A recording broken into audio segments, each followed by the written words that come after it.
Hi, welcome or welcome back to my book sanctuary. I'm Bianca and I wanted to update you on my reading. So unfortunately on Monday I wasn't able to get a video up and running for you. My Wi-Fi completely died and it wasn't working, so I do apologise. But I was going to update you for my reading from the 2nd of March to the 8th of March. But I only ended up reading 3 books in that week, so I've decided to get rid of that video and just condense 2 weeks worth of reading into one video for you. So, with my reading from the 2nd of March to the 8th of March, like I said, I only ended up reading 3 books, and the first one I ended up reading was The Monster's Den by Gillian West. I quite enjoyed this. It was a reverse harem, paranormal romance, and Emerson is this single mother who has a wolf shifter child and she's in a tough spot and she owes money to this wolf alpha who just won't leave her alone. So she ends up in this paranormal town trying to get a job in this sex club, more or less. And the owners are very, very drawn to her. And there's a hellhound, gargoyle, and vampire, among others, I'm pretty sure. But basically, it's very, very smutty, and they start up a relationship with her, and obviously she's threatened, and I like the whole dynamic between the hellhound and her daughter, and yeah, I really enjoyed it. Overall, it was pretty quick and it was fun. Then I ended up reading Playing to Win by Monica Murphy. This is actually the Players book 3, and Ace is a quarterback football star in college, and she is this social media intern thing, and they're obviously not allowed to have a relationship because of rules, and they're attracted to each other, and they obviously start a relationship when they shouldn't be. And I enjoyed this. I quite enjoyed Monica Murphy's Player series and a couple of her series as well that I can't think of what they're called right this second, but I do quite enjoy Monica Murphy's writing. But Playing to Win was quite fun as well. Then another Monica Murphy book, I ended up reading Fair Game. This is actually the Rules book 1, and I quite enjoyed this as well. Jade is at this like poker game in college once again, and he's like this big frat boy who runs this illegal gambling house in his home with his other flatmates, and he is playing poker with Jade's boyfriend, and Jade's boyfriend basically ends up betting Jade. So whoever wins the poker game wins Jade. And obviously the playboy, big boy on campus, he ends up winning her and she's not impressed. And they end up sort of with this. First, they're really pulling and pushing each other. You know, she's not interested, but he's interested. And I quite enjoyed it. It was very interesting. And he's extremely wealthy, and she's not necessarily that wealthy. And there's a bit more to him than she expected. She just expected this carefree playboy guy on campus. And as she gets to know him more, he's obviously a bit more than that.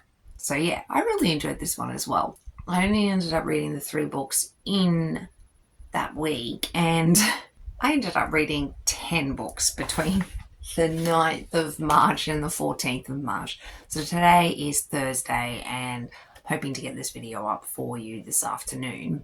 But I ended up reading 10 books, so I'm actually going to cut the week a little short by 1 day because I don't think it's going to matter overly much. But I basically found an author and ran with her. I couldn't put her books down. I found a series and just ran with it. So pretty much the entire week I only read Tegan Hunter. Pretty sure I haven't read any of her books before this. So yeah, she pulled me in and off I went. So I was on an ice hockey moment. I seem to be in my ice hockey era again. And basically with these books, I ended up reading the Seattle Serpents. But Tegan Hunter has 2 series from what I can understand. The Seattle Serpents and the Carolina Comets. With the Carolina Comets, I believe they came first. The series came first before the Seattle Serpents, but I read it backwards because of course I did.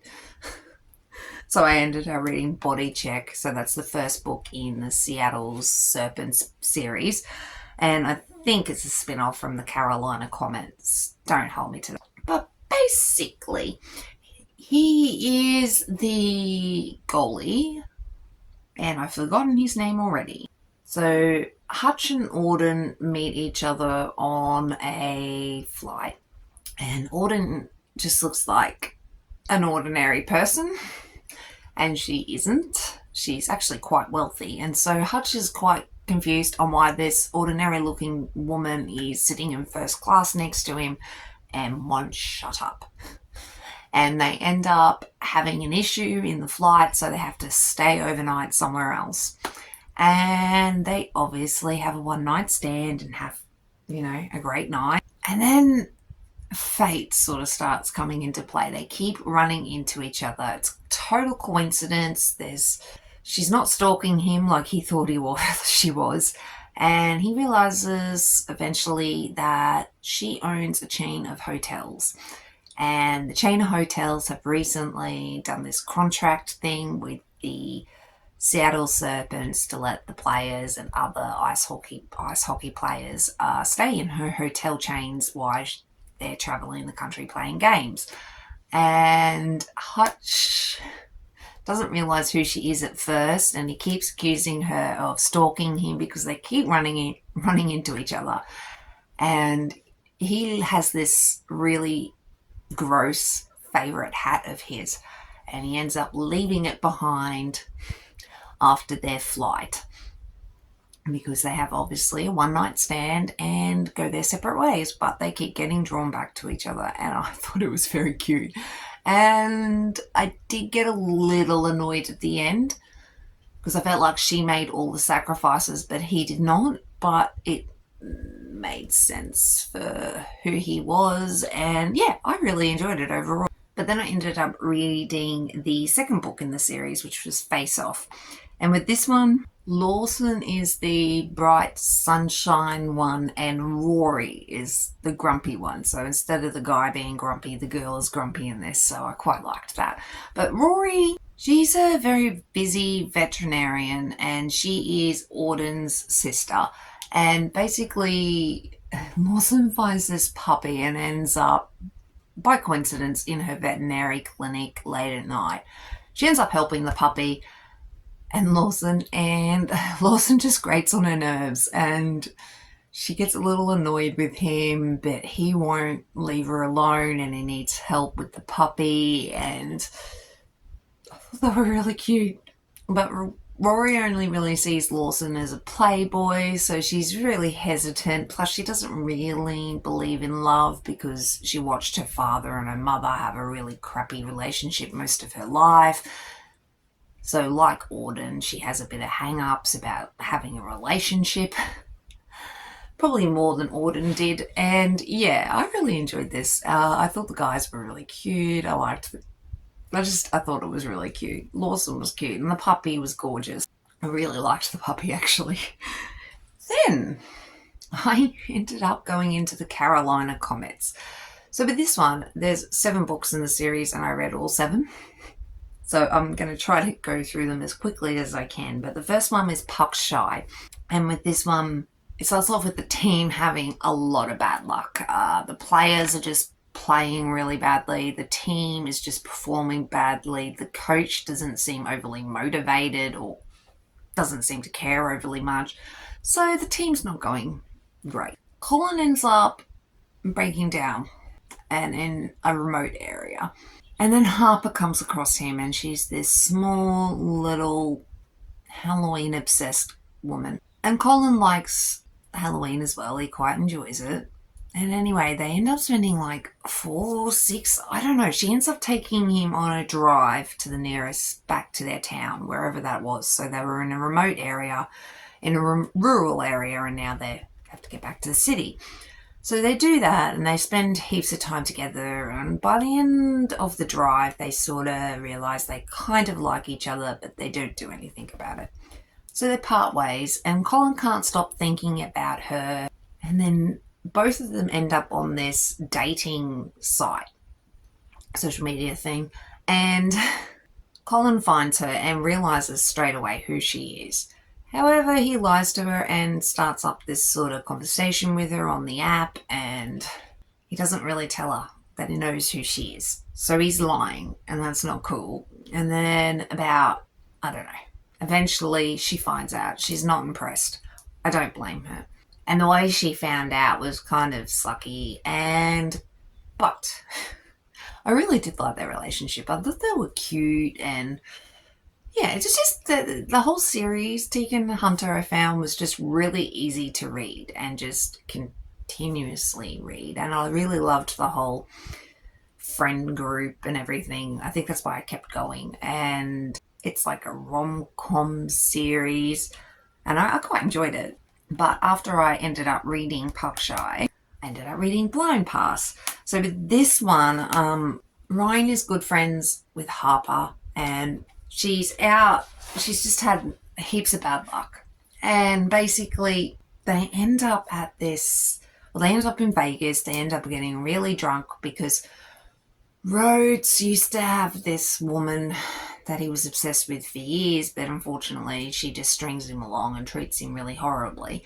And she's sort of trying to play him and pretend she's engaged. And and then Ryan and Rhodes end up, having a real wild night in Vegas and wake up married, as you do. So then they agree to stay married for a year because of reasons for both of them. It will help her out and it will help him out. And obviously they start falling in love with each other in the interim. And I just really liked this in a lot of ways. It was fun. And Ryan was cute, and I loved her grandmother. I thought her grandmother was lovely.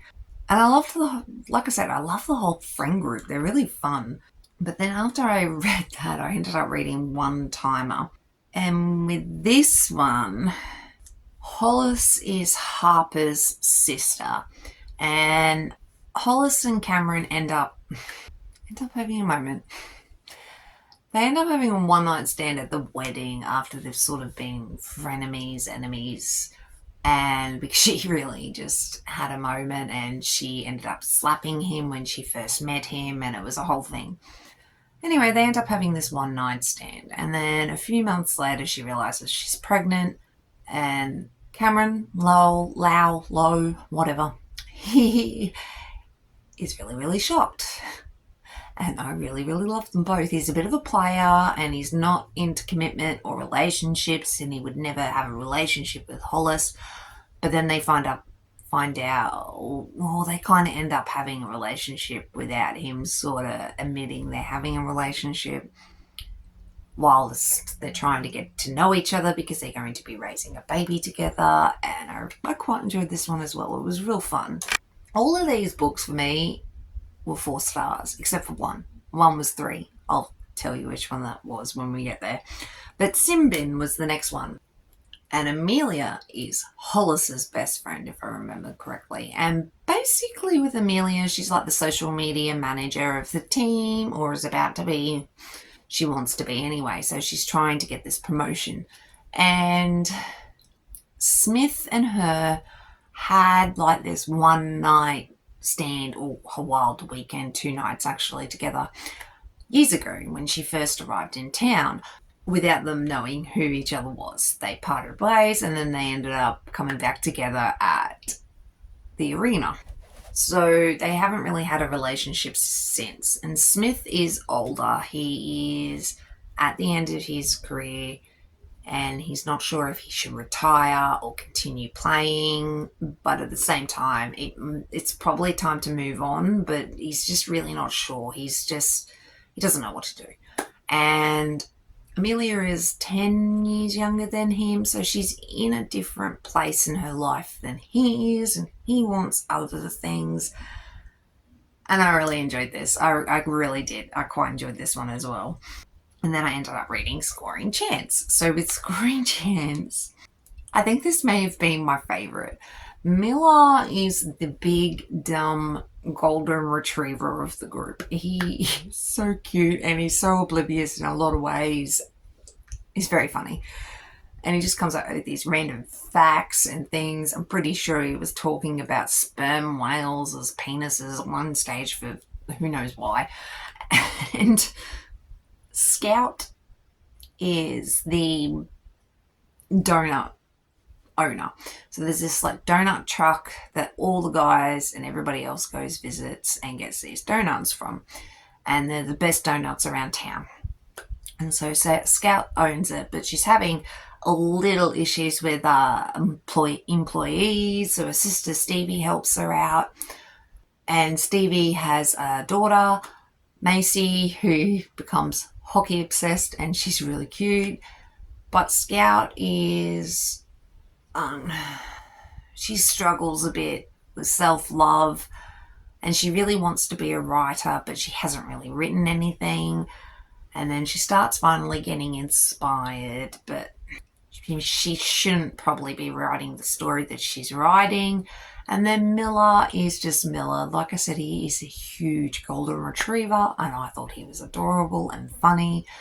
And everybody just loves Miller. Oh, well, they love to tell him to shut up, but everybody loves Miller. And yeah, I really liked this one as well, because then it goes into Glove Save, and Glove Save basically is about Stevie. And Stevie, like I said, is Scout's sister, and she is a single mother to Macy. And Macy, by this stage, I think is like 11, maybe, something like that. Greer is like the grumpiest goalie in the... Goalie? Greer is the grumpiest goalie in the NHL. Jesus. Sorry, I haven't had enough caffeine, but he's very, very grumpy, and he has this cool relationship with Miller. Basically, he's in a bit of a pickle. He needs a date for his mother's wedding, and he helps Stevie out when she ends up having an issue. But Greer's not very great about it. I mean, they sort of have a frenemy, love-to-hate relationship, and he's not very polite to her about the whole thing, which obviously puts her offside, and she sort of refuses to tell him thank you, but he keeps rubbing it in her face anyway, so whatever. But he needs a date, so they finally agree that she'll go on this date with him and he will teach her daughter how to play hockey, because Macy wants to be a goalie, or she does at the moment anyway, really wants to play hockey. And Greer hates kids, absolutely hates them. He doesn't really. And I found him really funny. I really liked this. I loved Macy, and she calls him the jackass, and they're very cute. And yeah, I loved it. I really did love this. This is probably, next to Miller's story, one of my favourite stories in the whole series. And then I ended up reading the last book in the series, which was Neutral Zone. And unfortunately, I think this one is my least favourite. I only gave this one 3 stars, but it's about Rosie, and Rosie works in the donut truck, and she's had this thing for Fitz, and Fitz is this young, cute, really talented hockey player with a missing front tooth, which everybody thinks is really cute. And they start up a relationship, sort of. So Fitz finds her online, and unfortunately he does know who she is as well, and he starts lying. He just lies. He doesn't tell her who he is or anything like that. So Rosie has some self-confidence issues and some body issues. She's having this conversation with this guy online in her like OnlyFans account. I think it's called My Fans, but whatever. And she is starting to get really attracted to this guy. I'm pretty sure he's called Shoots and Scores. And she's a little oblivious to the fact that this guy in sports is Fitz.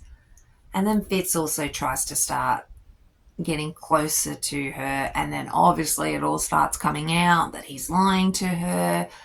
And then she's, like I said, has a self-confidence issue and an ex-boyfriend. It was okay. I didn't mind this one. Again, I did like seeing all the group and catching up with everybody. But yeah, overall, I enjoyed this one. But those are all the books that I ended up reading for the last couple of weeks. And like I said, I went on a Tegan Hunter binge.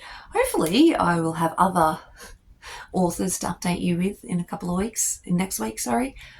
But that's all I've got to tell you. But thanks so much for watching. I really do appreciate it, and I shall catch you in the next video. Thanks, guys. Bye.